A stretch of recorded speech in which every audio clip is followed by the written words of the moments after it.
Welcome back class. अब चलते हैं बेटा हमारे Q2 की तरफ।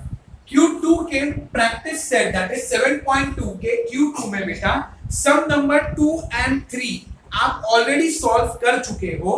सो we will be solving some number 1 and 4।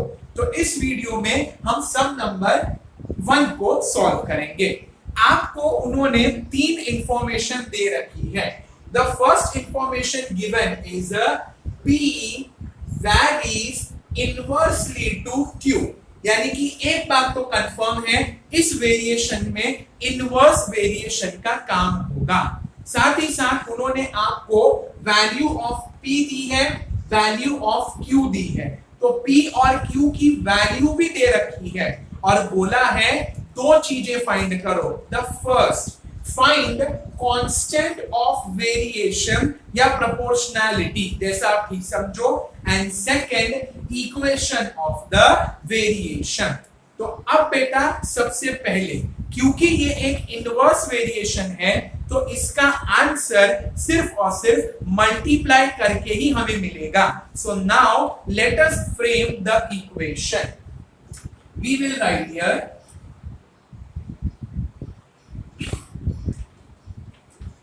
equation is equal to P varies inversely to Q. So this will become P multiplied by Q is equals to K. Correct? P multiplied by Q is equals to K.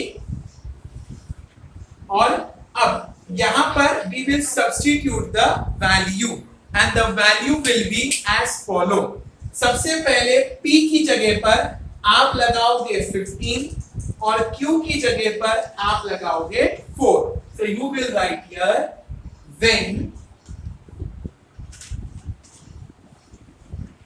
P is equals to 15, comma Q is equals to 4 and K is equals to question mark. K का मतलब क्या होता है बेटा? Constant of proportionality. So now once again I will be copying the equation and the equation is P multiplied by Q. Since ये एक inverse variation है, तो P और Q को multiply करके ही हमें क्या मिलेगा?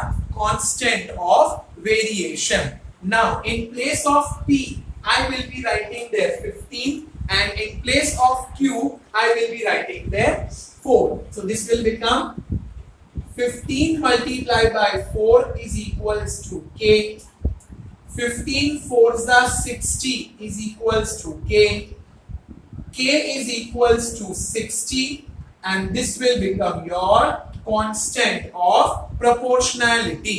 और फिर बेटा जब मैंने आपको इक्वेशन के बारे में समझाया था, तब मैंने बताया था कि इक्वेशन के अंदर टोटल तीन चीजें होती हैं, that is variable, coefficient and equal to का साइन, जिसमें से आपकी P और Q ये वैल्यू हर बार चेंज होती रहेगी। This value will keep on changing. तो आप इसके भरोसे नहीं बैठ सकते।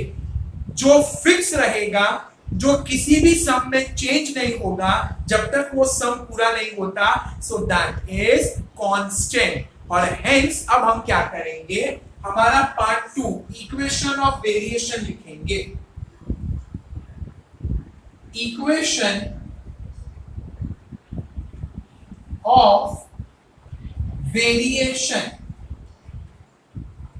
और इक्वेशन ऑफ वेरिएशन क्या आएगा बेटा? सबसे पहले we will copy this, P multiplied by Q is equals to K. अभी तक बेटा आपने तीन टेबल के सम सॉल्व कर लिए, करेक्ट? और उन तीनों टेबल के सम में एक ही बात बार बार समझाई गई थी कि K जो होता है ना, वो पांचों सम के लिए सिमिलर होगा, इक्वल होगा, सेम होगा।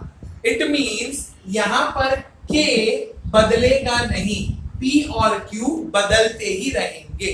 तो in place of K I will write here 60 and what is P multiplied by Q? PQ is equals to 60 and this is your equation for variation. By this बेटा आपका Q2 का first sum complete हो जाता है। Second और third आप लोग already solve कर चुके हो in the first 9 parts of the video. अब हम इसके बाद Q4 को सॉल्व करेंगे। So meet you in the next video with Q4। Till then take care of yourself and thank you.